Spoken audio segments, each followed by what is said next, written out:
Well, good morning, everybody. I hope you are having a wonderful start to your Tuesday. My name is Angel Rogers. I'm excited to be here today to work with SCAMF on this whole summer has been really fun. It's been a great experience. And I'm so glad that so many of you are here with us today.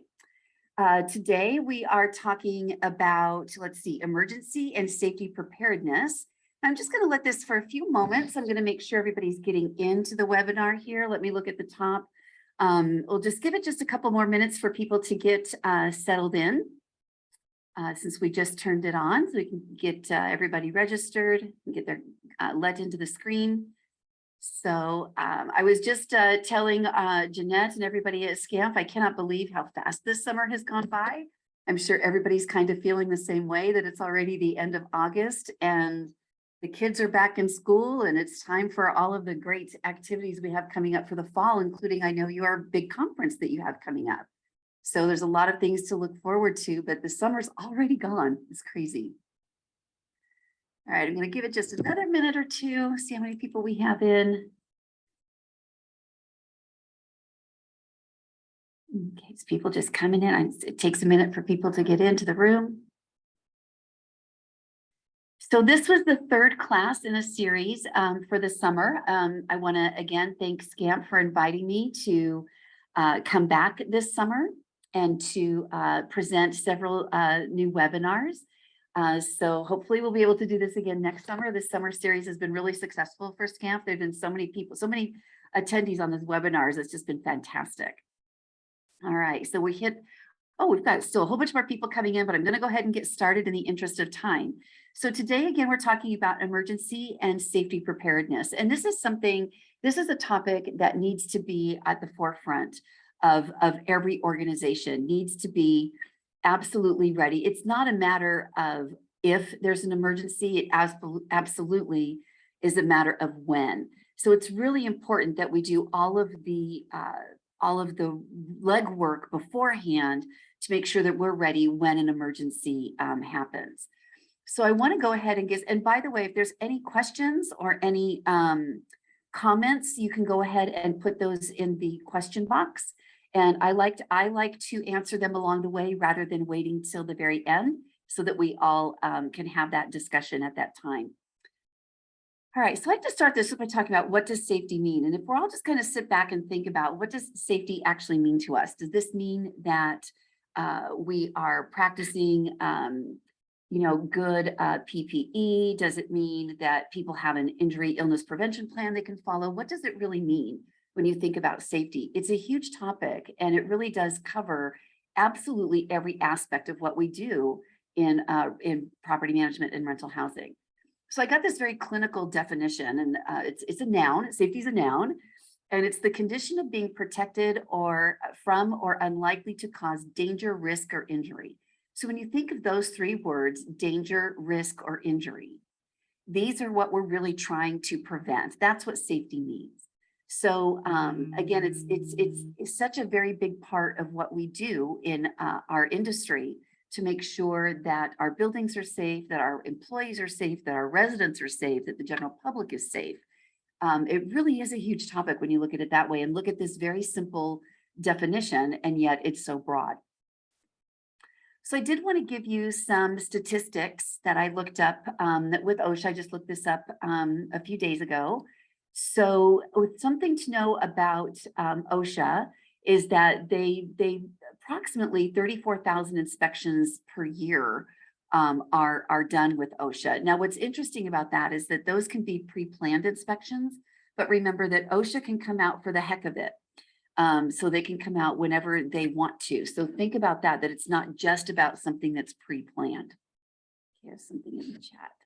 Oh, it's from Ariana. Great. And great. Thank you, Ariana, for letting everybody know the slides will be going out too. Perfect. Thanks. All right. Okay. Let me get out of here. All right. Let's keep going. Let me see. In 2020, in our country, there was 4,764 workplace fatalities. And then this is an interesting statistic for me, is that most accidents occur within 6 months on a new job. So as the person who for my company does the onboarding, that really concerns me that it's something that's happening so, so new within someone's employment with us. And I think that there's a couple of reasons behind that. It could be that people might not have the skill set that we thought they did, or they might be wanting to impress their new boss, so they do something that probably shouldn't be done. But it's a pretty startling statistic when you look at that most accidents occur within 6 months on a new job. I don't like that statistic. I'm sure you guys don't either. So now we're going to talk about the, wait a minute, go back here for just a second, the fatal four. So the fatal four are the leading causes of workplace deaths in the construction industry. They call these the fatal four. So the first one, whoops, gosh, there we go. The first one is falls. So there's roughly 36.5% of all deaths in the workplace occurred due to employees falling. This includes workers who have fallen off ladders, roofs, scaffolding, skyscrapers, things like that. So this is one of the top ones. Struck by an object, an estimated 10% of deaths occurred due to swinging, falling, or misplaced objects.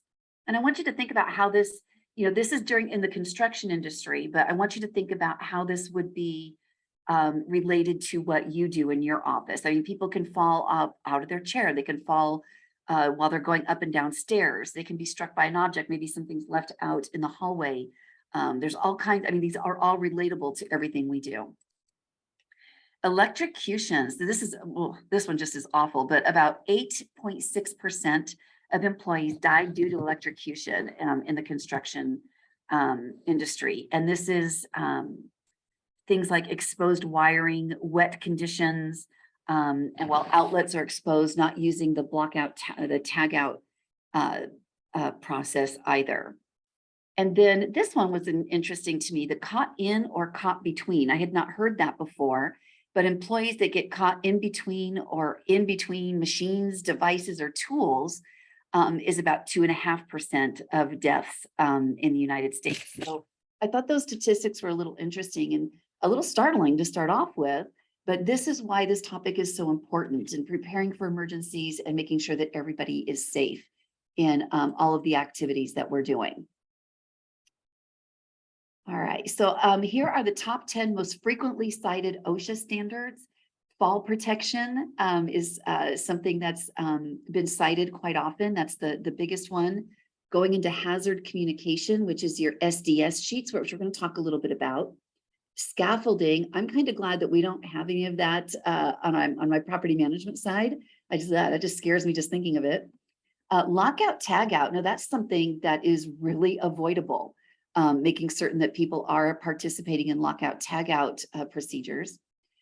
Respiratory protection, ladders. It's really interesting. I've been teaching our onboarding and safety for many years, and I'm always fascinated, kind of morbidly fascinated, I guess, with how many ladder accidents that there really are.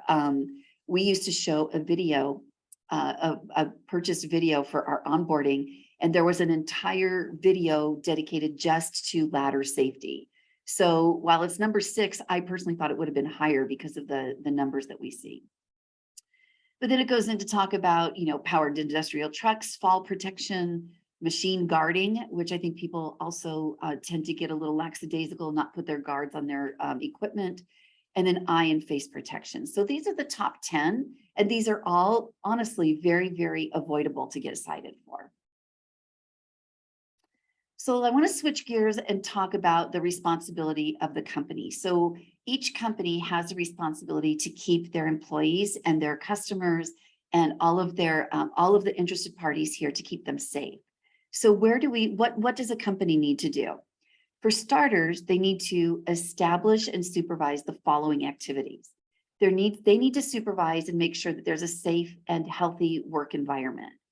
I think that this is probably something that became very front and center during COVID. And we've been very intentional on how we have kept a safe and healthy work environment because of all of the OSHA requirements during COVID. If we need to continue that level of diligence throughout, even without a pandemic, to make certain that our communities, our employees, and our residents are safe. Every company needs to also have an accident prevention program. So ours is the Injury Illness Prevention Program. Our employees are trained on this on the second day that they work with us. It's part of our onboarding. And they also sign an agreement saying that, or a document saying that they have taken this training, and that they agree that if they see something, they'll say something, and that they understand that they're responsible for reporting. But it's really important to have these kinds of trainings in place, as well as documentation to prove that you did provide that training. The safety and health training programs, again, we have a 4-part series for our new hires that go through safety and health training. We also offer different trainings throughout on our LMS and throughout the year to make sure we do the tailgate safety meetings are part of our every 2 weeks. We have the tailgate safety meetings. All of those are designed to continue to have safety first, and that because it is our responsibility as this company. And then our equipment needs to be up to safety and health codes as well. So it's important that you have an individual on your staff who can actually monitor the equipment and make sure that it is in good working order. We're lucky that we have systems in place and we have people in place to inspect our equipment to make certain that our employees are safe and that they're using their guards and things like that. And then also it's our responsibility to record any occupational injuries or illnesses. This is where the human resources comes in. This is part of the human resources function, where we make certain that we have all of the records of this. Even with near misses, if there's a near miss incident, we still report that, we still document it so that we can learn from it and provide that type of training to others who might have that same incident happen. This is what we don't want to have happen. Is this the greatest picture? I can't believe some of the things you can find. Let's see. So this is a great question. This is a perfect timing to have this question. If we hire a contractor to do work on our property, are we responsible to make sure that they're following safety rules? So I am going to say that absolutely we should be looking at that. And I have some horror stories I can tell you offline about that.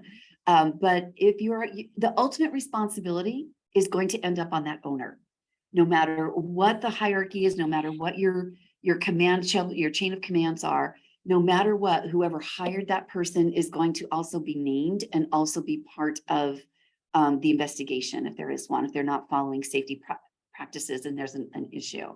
I wouldn't say you have to follow them around constantly, but a good amount of checking up on them throughout the progress and throughout the project is a great idea. Because yes, at the end of the day, if somebody's going to be named in a lawsuit, you know it's going to be the owner as well. So it's a good idea to check up on them quite often. And like I said, if you're interested in some horror stories, give me a call. I'll tell you some that we've had that I have experienced with contractors and vendors who were not following safety. They don't like to be called out on that, by the way. I think is it Tim? Yeah, Tim. They do not like to be called out on that, but it really is our responsibility. Ultimately, we're there to protect our ownership group. All right, and these are the kinds of things. Now, I didn't take this picture, and I'm certainly glad I didn't take this picture because I think I would probably fall off of my chair if I saw this. But these kinds of things do happen when you're out there. It's pretty amazing how careless people can be sometimes. All right, so also thinking about this, having some type of emergency preparedness team that you have with you on your staff. So in 2020 through 2022, our emergency preparedness team was really COVID-19 focused. Everything we did was in accordance with OSHA, with every new guidance that came out every 2 weeks, it seemed like. We were really inundated with that. But so for 2020 and through 2022, it really has been about COVID.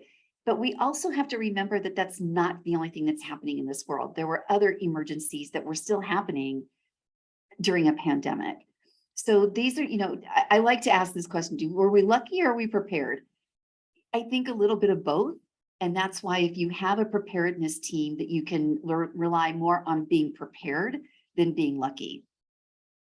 So some of the things that your emergency preparedness team should be looking at are things like earthquake, fire, flood.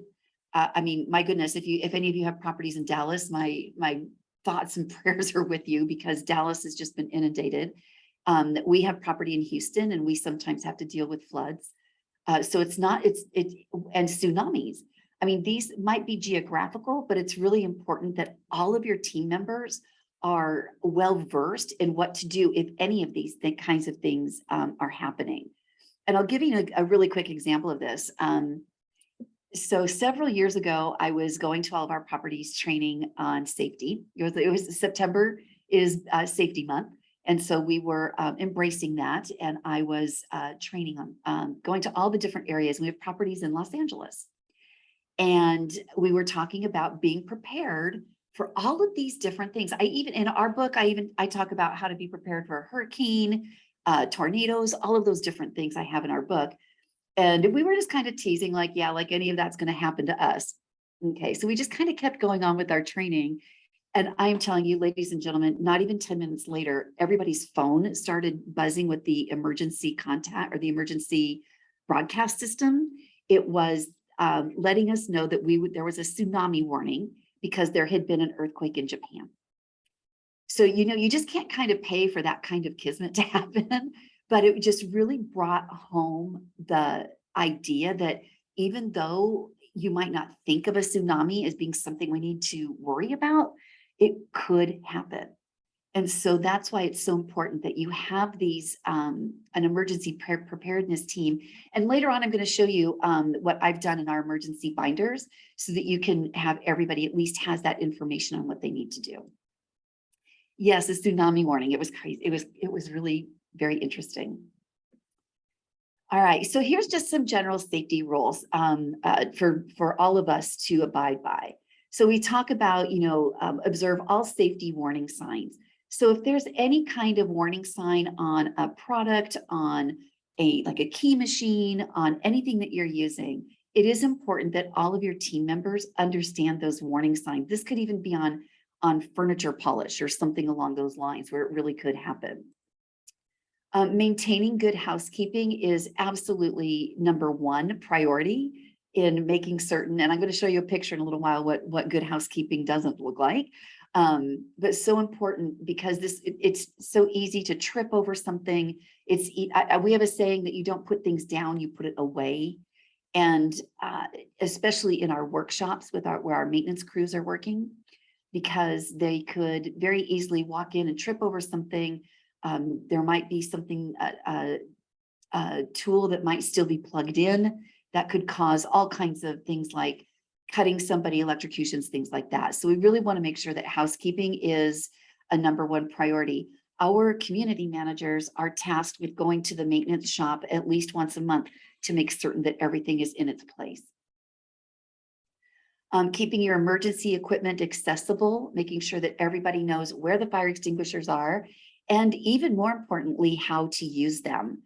So I would jump in on this one and you kind of challenge everybody. If you've never used a fire extinguisher, then this would be a really good time to remind yourself that maybe you should learn how to do that. It's easy. I can do it. And I'm not somebody who would ever said that, but I actually went through a class. We brought our fire extinguisher company, came to our parking lot and showed us all how to use the fire extinguisher. So you want to make sure that that's accessible and people know how to use it.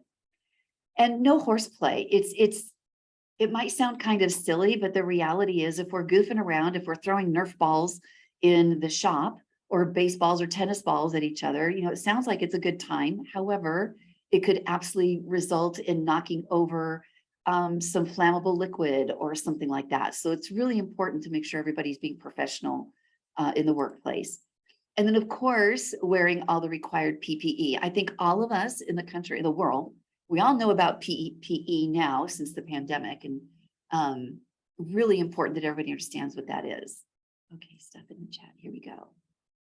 Oh, that's wonderful. So Ismar, LA Times and risk of, mega flood. Oh, thank you for sharing that. Yeah, there could be a flood here, right? I mean, we've all seen the movies.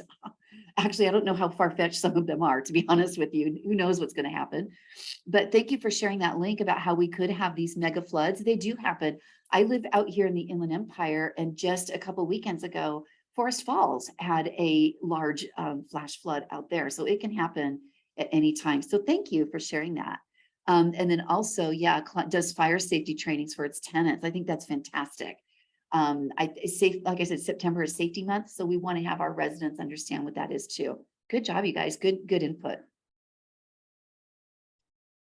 All right, so let's see. So let's talk about PPE. I just think this picture is funny because I think that sometimes, yeah, it's just funny. All right. So personal protective equipment needs to be distributed throughout your teams. Specific departments are going to need specific equipment. I don't think if you have a leasing consultant, probably does not need a welding helmet, but if you have maintenance and a handyman on your asset, it's probably a good idea. The recommended PPE goes from anywhere from gloves to back braces, to knee braces, to eye protection, respiratory protection, ear protection, so many different ways that you can protect yourself. And again, that should be issued at the time that the new person comes in, your new hires would come in. So we do issue our PPE, but we also issue it throughout their time with us to make sure that they have the latest, the latest that they would need. We keep a very healthy supply of PPE on hand. All right. So important also when you're thinking about PPE is how the clothing that your team members are wearing.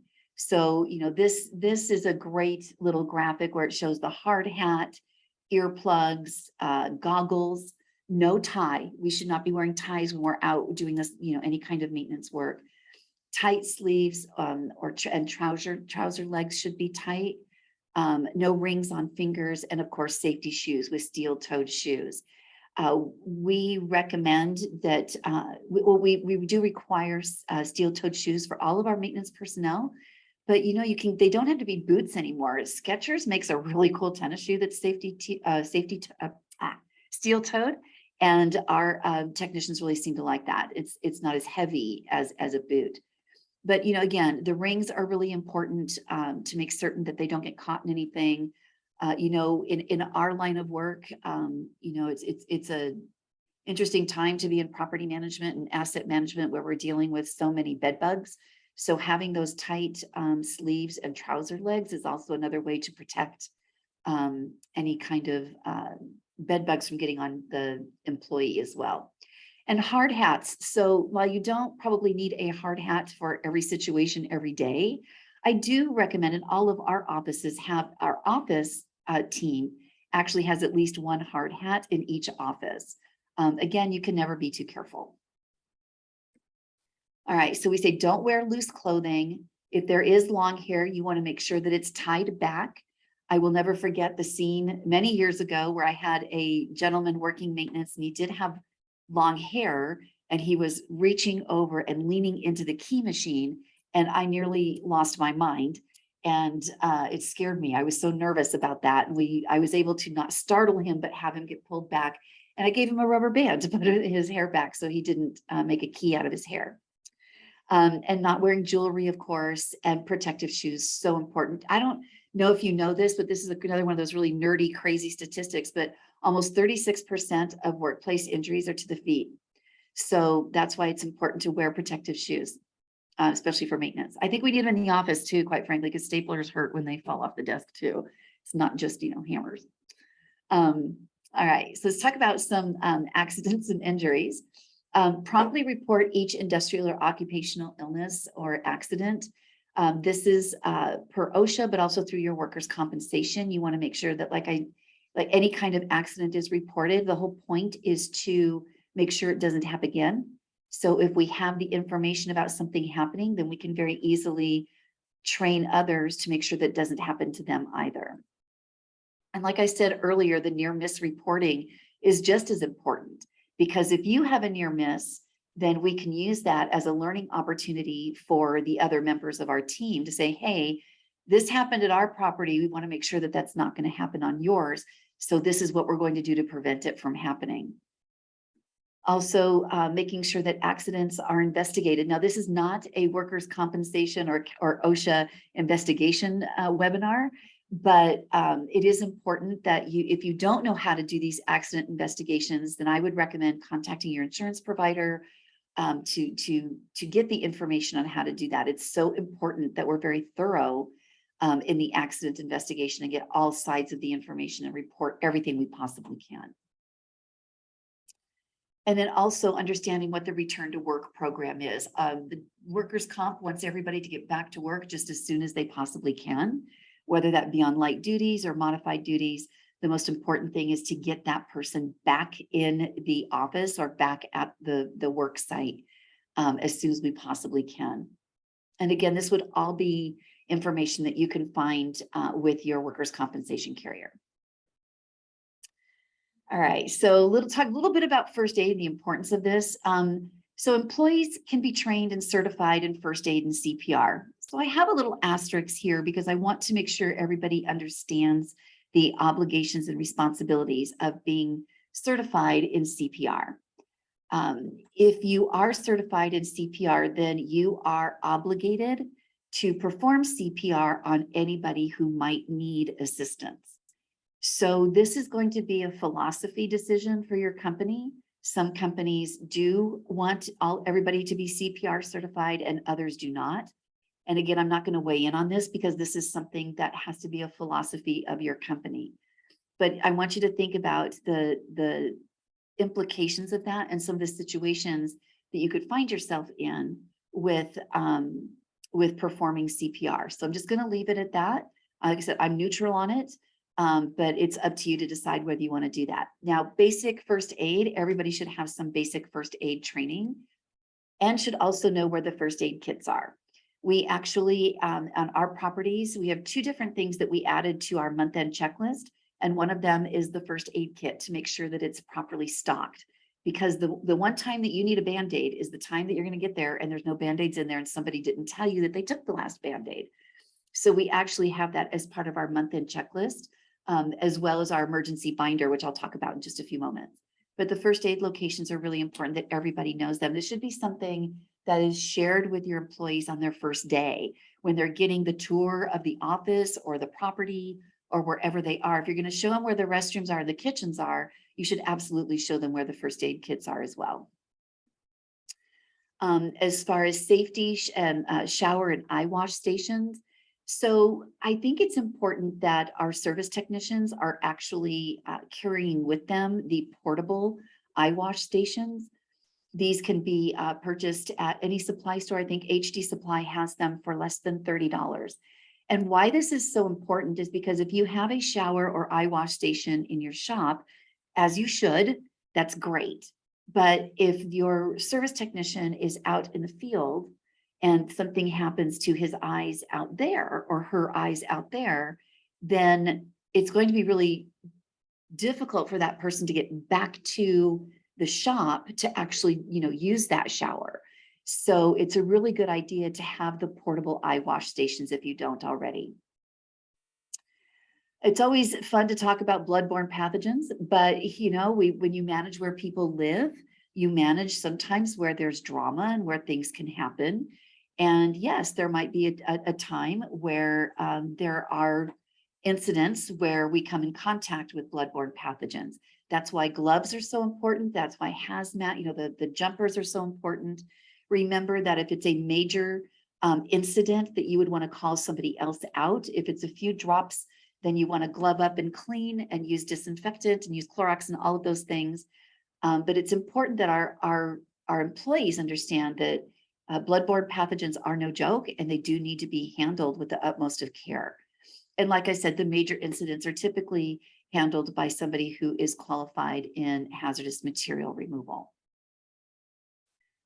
And when you manage where people live, it's a whole different world. All right, so I do want to talk about the hazardous chemicals. This is a lot to cover in just an hour. So if I'm going fast, I apologize, but I want to make sure I get all of it in here.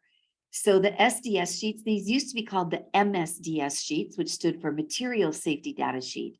But about 10 years ago, OSHA changed this, and because OSHA became a globally recognized, not just in the United States. So with that, the SDS sheet information did change.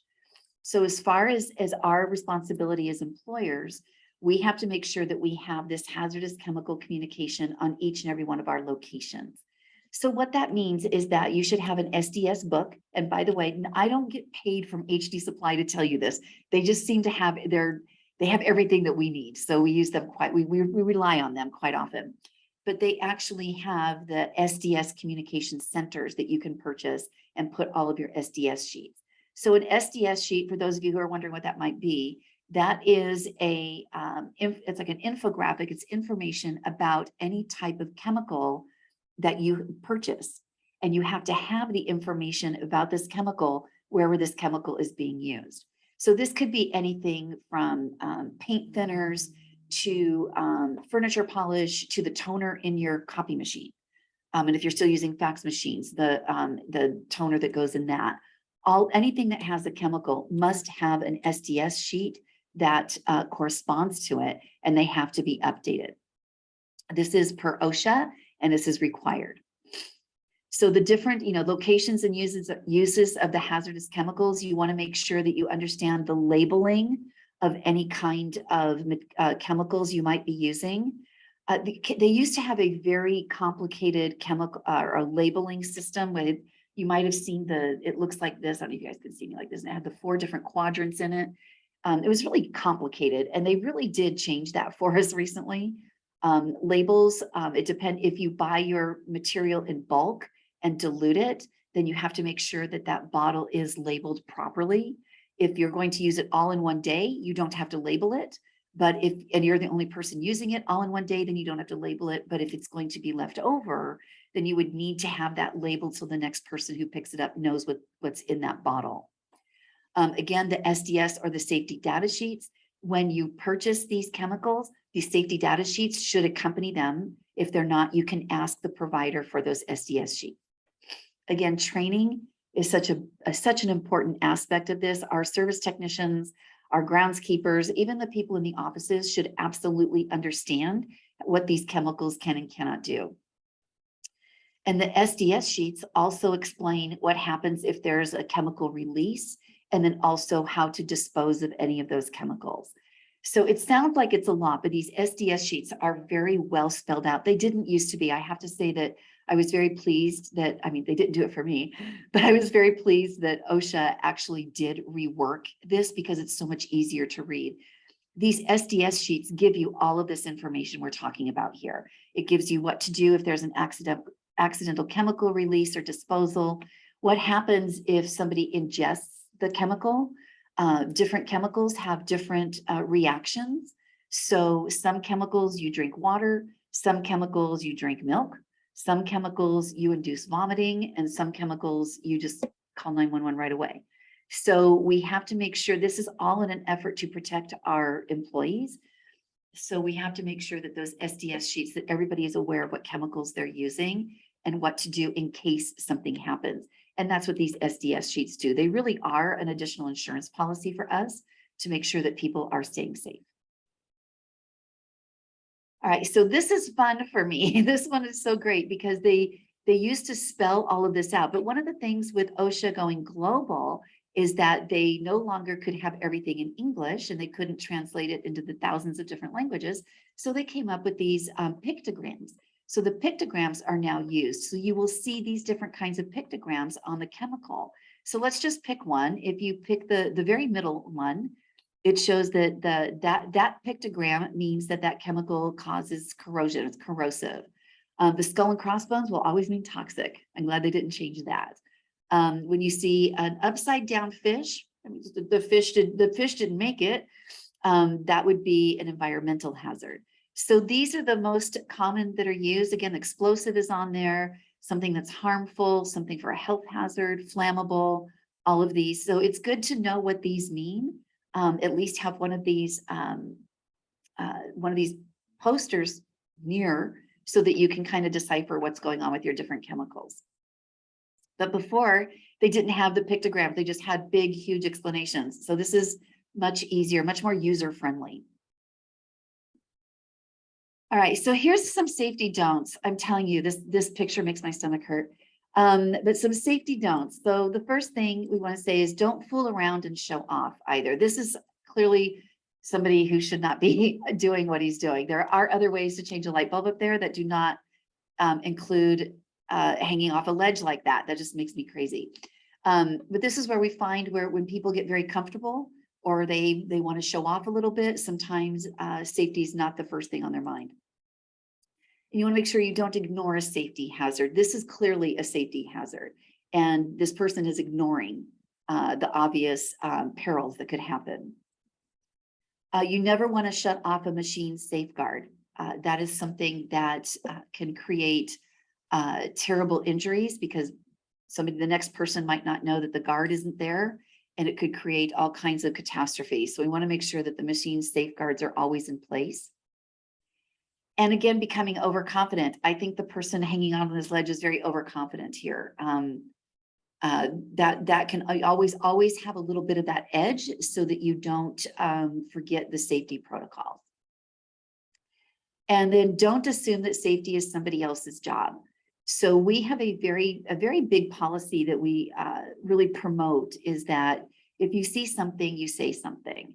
And this goes with a lot of different topics, but especially with safety. So it's each employee's job to inspect their station, their workstation every day to make sure it's safe. If they see something that is unsafe, it's their job to report it and to work on rectifying that, because safety is everybody's job. And, one of the things too, that we had, you have to have a shift in thinking sometimes when it comes to this. When our residents report something that's unsafe, we need to be thanking them that they reported it to us instead of going, okay, now what? What's next? We need to actually really embrace and be grateful for the reporting so that we can take care of something that's wrong with our building. So really, we have to make sure that everybody understands how important safety is.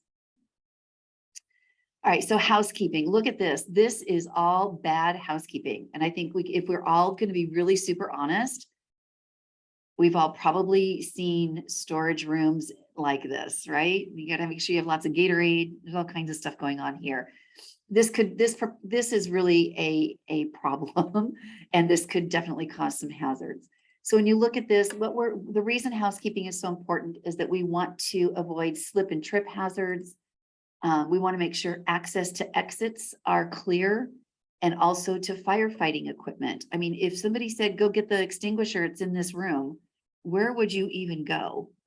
I mean, if you think, where is it? Where could it be? So you want to make sure that everybody always has access to that. You want to keep aisles and stairwells and stairways clear of any obstructions. And you want to, of course, reduce the accumulation of combustibles. And combustibles can be a lot of different things. I know when I was an on-site manager, I had one of my service managers actually explain to me what happens when you leave a rag in a hot shop. Like it's like 100, it's gonna be 100 here today. And let's say somebody used some paint thinner and left the rag in the shop without doing anything with it, without protecting it or putting it in a baggie or sealing or anything like that. It could actually lead to a huge explosion. So we just have to make sure that nothing that we use that's combustible can be accumulated and cause those kinds of wreaking havoc on all kinds of things here.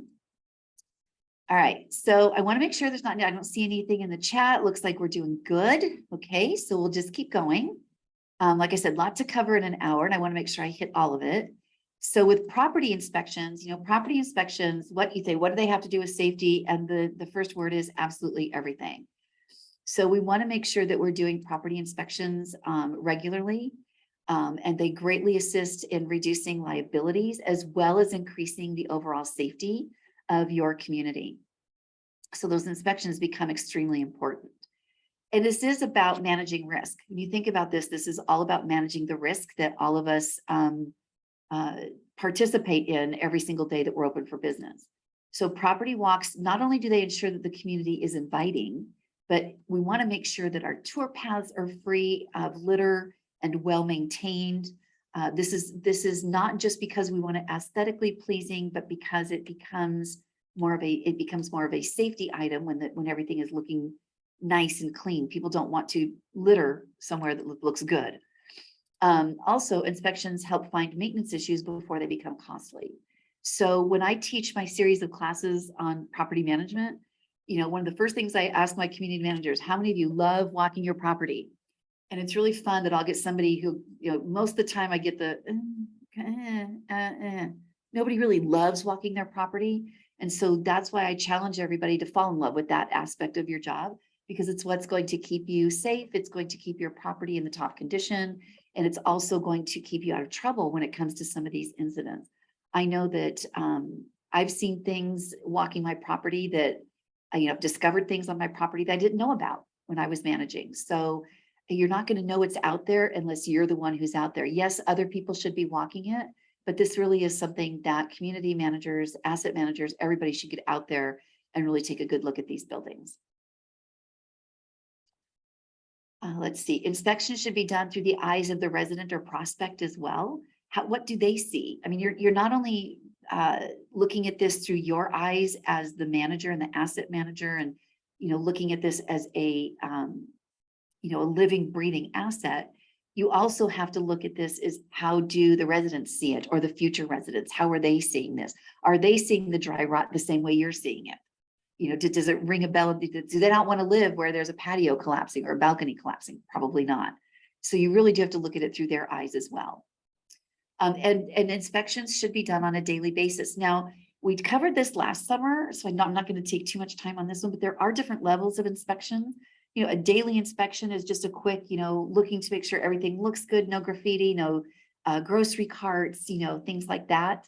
A weekly can be a little bit more intense, a monthly even more intense than that. And then your annual for your capital improvements would be, would take you more than a day to get those kind of inspections done. But, in the grand scheme of things, somebody should be walking those properties every single day to make certain that things are looking good, that there isn't anything outrageous that could be happening. All kinds of things can happen on your sites overnight, as I'm sure you all know. So we want to make sure that we are out there looking for something that could have happened. Especially, I'm going to push this one in here, especially after a Santa Ana wind event. You want to make sure that you are out there as soon as you possibly can to, look to see what kind of damage the falling trees, limbs, branches, did anything hit the roof? Did anything get absolutely uprooted? If you've seen that, it looks like an old tree looks like a big UFO when it's been uprooted. So you really want to get out there and take a good look anytime there's been a wind event. And then again, like I said, monthly inspections help to schedule corrective, routine, and preventive maintenance. There are various levels of inspections and what you would do on each one of those. Annual inspections help estimate costs for budgets and make decisions about the capital improvements. And again, all inspections should be documented. I can't stress this enough, how important it is to document all of your inspections. And I'll just give you a very brief, quick little story about it. When I was working for a company many years ago, it's not here, I had a community that actually was adjacent to a flood channel. And so every time it rained, you could not get into the front of my property. It was literally flooded every single time. And the debris would come down from Lytle Creek. It was a real nightmare. And so every week that I did my inspections, I put that on my inspection sheet every single week that the flood channel has still not been addressed, and it continues to be a problem. And so when an owner comes out to look at it, or it comes out and says, why is this such a mess? This manager isn't doing her job. My regional manager was able to pull out every inspection saying, she has been noting it for the past year. I have been giving it to the next person. It keeps getting lost somewhere else. It's not my manager. And, I actually got flowers from the owner. He sent me flowers as an apology for not getting it done sooner. So make sure that you inspect everything and document it. Not just for flowers, but for the good of the community. But I'll never forget that, because this owner was like, wow, okay, I need to take a look at this and kind of take a step back where they are doing their job and somebody else, got lost somewhere else. And again, property inspections are the key to making sure the community looks its best and is safe. Question. Oh, this is good, Gary. That's a good one. Checking for access routes that might be blocked or impaired for those in wheelchairs. That's a really good thing to look at too. You're right. You're absolutely right about that, especially if you have buildings that have indoor or interior hallways and corridors. All right. So here's what you need to inspect when you're out there. Lighting. Hey, guess what? The best time to inspect lighting is at night. Yeah, you want to make sure that you're going back there. Somebody needs to be back there looking at the lighting to make sure that it's appropriate. You want to be making sure that they're not so bright that people can't sleep because the lights shine in their bedrooms. I don't have time to tell you that, but the true story, I had that happen. Landscaping, making sure that you are your shrubs are no higher than your knees and that your limbs are not any lower than shoulders. Now, obviously, that's different depending on people's heights. You know, me doing that inspection compared to Shaquille O'Neal might be a different story. But in general, you're looking for those septed, which is looking at the design, crime prevention through environmental design. You want to look at those kinds of things, nothing covering up the windows on the landscape. Your common areas, is there anything here that could be a trip hazard? You know, are the gates working on the pools? Are the keys working for the fitness center? Are the laundry rooms free of debris? Are they free of dust and lint on top of the electrical outlets? Because that's a place where lint loves to gather, and there's a lot of lint in your laundry rooms. And then you also want to look at your parking areas, making sure that your curb stops are in good condition, that there isn't any rebar sticking out of it, and that it's well lit if it's underground, and that it's also well marked. You also want to inspect sidewalks are very important to look at. Sidewalks, you know, a sidewalk 1 inch out of alignment can cost you 6 zeros on a check. So you want to make certain that your sidewalks are in good condition. If you have to grind them down, if you have to stop a tree, stop the roots, there actually are ways for trees to still be beautiful and stop the roots. You have to talk to an arborist about that, but there is a way to do it. And so you don't have to kill the tree to stop the roots from going up into your sidewalks. Fencing, you want to make sure that you don't have anything dangerous, no pokey, and no, no chain link or barbed wire, no barbed wire.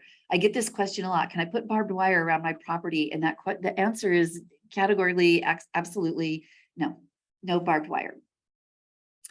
You want to look at the offices again to make sure that there are no trip hazards, that the rugs are, if you do have welcome mats, that they're not curling up. It might sound silly, but that is one of the biggest trip hazards. If there's carpet, you want to make sure that there aren't any frays in the carpet or the rug, because again, these are huge trip hazards. And then you also want to look at stairs, steps, and handrails to make sure that your steps and your stairs are definitely connected well, that they're strong. And if you have handrails, whether they be metal or wood, you want to make sure that they're not splintering, because that can happen too. I have nightmare stories about each and every one of these boxes. I really do. Each and every one of these pictures I can tell you stories about. So that's why I put these, that's why I'm emphasizing them, because I know how dangerous they can be. And these are really the things we need to be looking at on a regular basis. All right. So I want to spend the last 10 minutes talking about the Emergency Procedures Manual.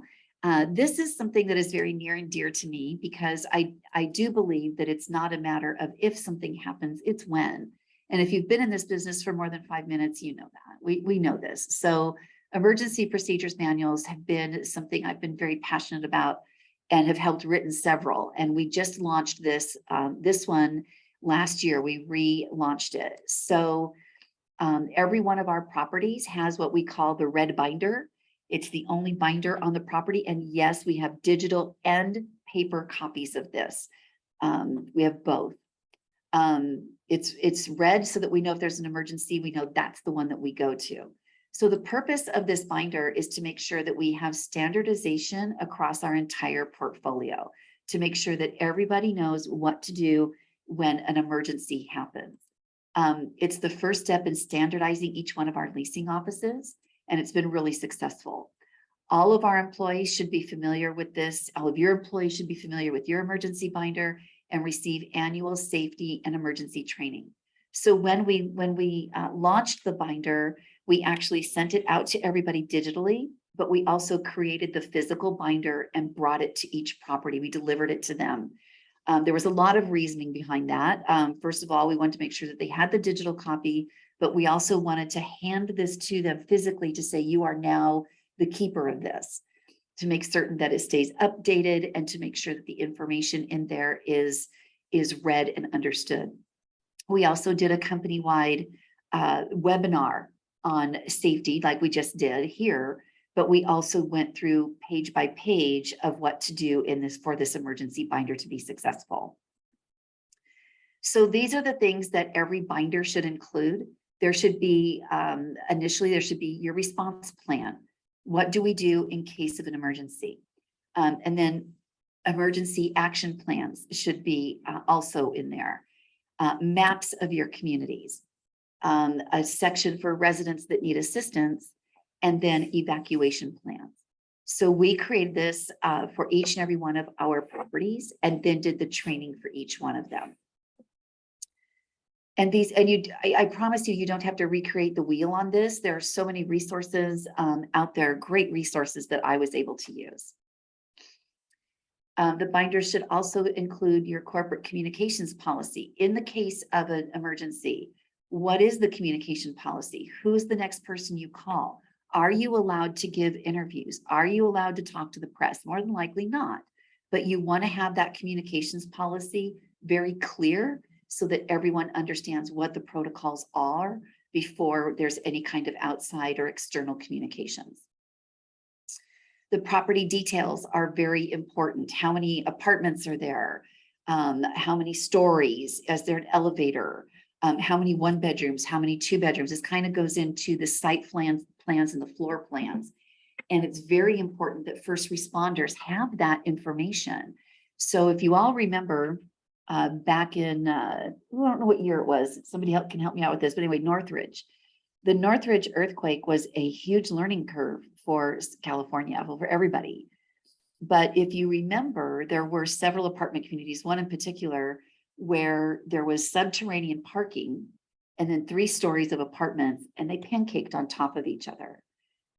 And because of the time of day that happened, I believe it was like 4 o'clock in the morning, first responders needed to know where people would be sleeping. So they needed the floor plan.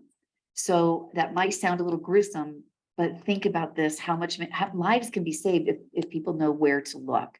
So you want to make sure you have site plans and floor plans. It's also important to have employee emergency contact information in there. And this is something that needs to be updated every time you get a new employee. So we actually added that as part of our monthly checklist with the first aid, is that they make sure that the employee emergency contacts that are in that book are still accurate. And of course, checklists keep us all honest, don't they? All right, there should be an emergency action plan on what to do, especially on if you need to evacuate the building. All of your emergency phone numbers for all of your vendors, what to do in case there's a medical emergency, fire emergencies, and extended power loss. We have a chapter in our book that explains what to do for each and every one of these. What happens if there's a chemical spill or a bomb threat, which you might go, what? But it happens. It does happen. I have a colleague of mine that this actually happened to. So yes, it can happen. You need to know what to do. What about severe weather? We're in the weirdest weather pattern right now. So like, I think it was Isman, I think the name wrong, but somebody posted on there about floods in California could happen. Yeah, there's severe weather everywhere. And by the way, in California, those winds are part of that severe weather. And then again, of course, any natural disasters, natural disasters that could happen, which I guess the winds are natural disasters, aren't they? So all of these things need to be addressed in your emergency action plan. And of course, the critical operations. How are you going to get through if this happens? What are you going, what's the first step? And then of course, training, how important the training is. So with our binders, every time we have a new employee, this is part of their shadow checklist. They get trained on the binder and they sign that they did receive that training. We are all about the training here. It's so important. So Barstow and Death Valley National Park, oh gosh, I heard this, just experienced a 500-year storm and streets and resources are still off limits. Climate change is real. I could not agree with you more on that. again, the severe weather, we don't know what's going to happen from one time to the next. I mean, they had 15 inches of, or 12 or 15 inches of rain at Dallas, Fort Worth, right? 500-year flood. I knew what you're talking about. But the crazy weather right now is something we all need to be very mindful of, especially with our multifamily buildings. All right. You should have a map on each binder that shows all of these different items, like where are your fire extinguishers? Where are your shut-off valves for your electric, your gas, and your water? Where are the boilers? If you have sprinklers, where is there valves for them? Garages, site plans, and floor plans. I keep wanting to mix site and floor together. I calling it a site plan. That's a new word I just came up with today. Anyway, but you should have all of these on a site plan and marked so that your people should know where all of these are. Years and years ago, oh gosh, I was a very young property manager. I don't want to tell you how many years ago and how old I was, but I was young. I was early 20s. That hurts. But I had a property in Norwalk, and we had so many, anything that could happen happened at that property, but we had somebody hit a fire hydrant in the middle of the night. And so I'm on site and my maintenance man is on site, and we had, I mean, if we did not know how to turn off the water and where to go, we could have really had some big problems with that. We've had electrical outlets there or electrical outages there all the time. We just had so many issues there. And that's where this really became a passion for me, is maintenance is not the only one who needs to know about this. Everybody in the office needs to know where to go to find all of this information. Yes, heat is still a big killer. You're absolutely right. All right, so for us, we actually standardized our highlight colors on our map to make it easy. So anything that's within a yellow is where the fire extinguishers are, green is for electric, pink is for gas, W for water, and if there's boilers, they're gray. So we actually have these standardized across our entire portfolio. Again, things that you want to have in this binder are residents that need assistance. This is a very important topic. I get people get really passionate about this one too, because it is important that you know who is going to need help out if there is some kind of disaster. So you want to have a list of people such as the elderly, maybe people who are disabled, or maybe somebody with special needs, to have that in your binder so that you're able to either send first responders or have somebody up there to help. All right. Again, that crisis communication policy, that's in our, one of our corporate policies that is in every binder, so that every employee knows the chain of command and what to do and how to get the information out to, assimilated out to everybody in the company that needs to know. Some other things, evacuation plans. We have something called the 10 minutes that count. The first 10 minutes after an event, after something happens, are the most important 10 minutes. What you do and how you react in those 10 minutes are very important. So we have that in our binder. All the different procedures are in there. If you're told to shelter in place, what does that mean? Does that mean we get out? What do we do? How do we shelter in place? How do we stay up to date on that? And then also how to report any emergencies. These are all chapters in this book that we have. You know what, Catherine, could you do me a favor? And if you can contact me afterwards, I'd be happy to talk to you about what we can do with that, okay? I created it. So, and how I created it was I took the best of the best information I could find and made my own. Because I wanted it to be really comprehensive. Oh, perfect. Thanks, Ariana. Thanks. Whoops. No, I'm not. Here we go. Back to here. Okay, we're almost done. Again, the property details that when you want to look at the unit types, the different addresses, especially if you're a building, like most of our buildings don't have just one address. They have every building has an address. So if there's a emergency in 9120, you need to know where that is on your property. You need to be able to tell first responders where that is on your property. Even mailbox information, key codes, all of these things should be kept in this emergency binder. We also have the emergency employee contact that we keep on each employee in the back of that binder. And again, this is part of the monthly checklist that we use for our managers, that they are checking it every month to make certain that they have the correct people on their contact list. I don't want to call an employee who hasn't been there in 10 years. And then, like I said, this is all about accountability with our managers. Like I promised you, we're the month-end checklist. It now shows that this is part of their month-end checklist. So if a regional manager says, hey, I want to come, let's go over your monthly checklist, that's one of the things they're going to look at to make certain that it has been done. Updating employee information, updating the first aid kit, checking water provisions. You want to make sure that you have some water in case something happens and you're stuck in the office. You also want to have some snacks in there, trust me on this one. You also want to make sure your SDS notebook is updated on a monthly basis as well, to make sure that you have all of your SDS information on every chemical. And if there's been any safety training of like the every 2 weeks we do our tailgate safety meetings, you want to make sure that you have a calendar of that in there so that we can keep a record of when we do all of those trainings. All right, so it's a lot for an hour. Summing safety and emergency preparedness. Again, safety should be everyone's priority. This should be everyone's priority. And if you're unsure about a product or a process or a procedure, I highly encourage you to ask to make certain that you have the information on it. I can't stress enough how important it is to train all of your team members on safety, and especially if they are going to be working with any chemicals. There's a lot of things that can damage people out there, so we want to make sure that they're not exposing themselves to something that could be really harmful.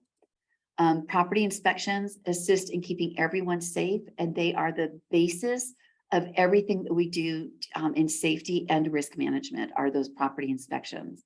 And again, I can't emphasize enough, there's so many different, there's such a variety of levels of inspection that you want to make sure that you're doing all of those.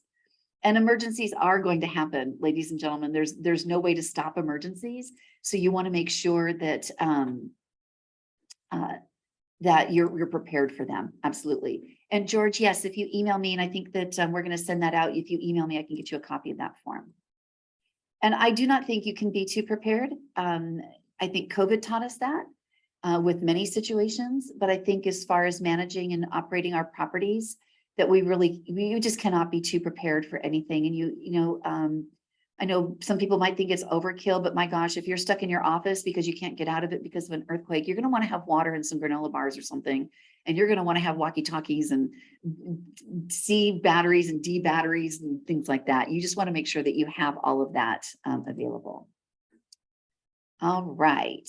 Yes, you're going to get a copy of the slides. You are. I'm going to send it to Jeanette right after this, and you can get a copy of that. And I'm really, like I said, this is one of the topics I'm most passionate about. So I love sharing the information with you. So if you have any other questions, if you have anything that you want to talk about more, by all means, yeah, Ariana, it will be is on the call too. She can send everything out for me. I'm happy to help with this because this only makes us all better. All of us are better when we understand safety and emergency preparedness. All right, no, something else in the chat. Here we go. Oops, here we go. Oh, I'm glad you liked it. Yeah, this to me is, I think it's so much, it's so much information. There's a lot of it. Oh my gosh, thanks you guys. You make a girl feel really good. But I think that sometimes we think that this is all, just routine, but we have to make it the forefront. Otherwise, if we don't have that in the forefront of our minds, it gets lost. And then when something does happen, we don't know what to do in case of that. So again, I'll send you all my contact information. If you have any more questions, we'll make sure that I can get to you directly, and I'll see what kind of protocols I need to go through to release this to you. And we'll take it from there, if that's all right with you guys. Oh, good. You learned so much. Thank you for sharing, Jeanette. Thank you, you guys. I love seeing the comments, so thank you. Great, great, great, great. All right, everybody. I do appreciate being invited to SCAMP for the summer series. I had a good time. I hope that everybody took a little bit of something away from each one of them. And hopefully we get to see you again. Have a good rest of your summer and stay cool out there. I don't know if I'm in the Inland Empire and it's supposed to be like 105 today. So everybody stay cool. And that's another part of the safety protocols. Make sure your maintenance guys are staying cool too. All right, you guys, thank Thanks, you. everyone. Bye.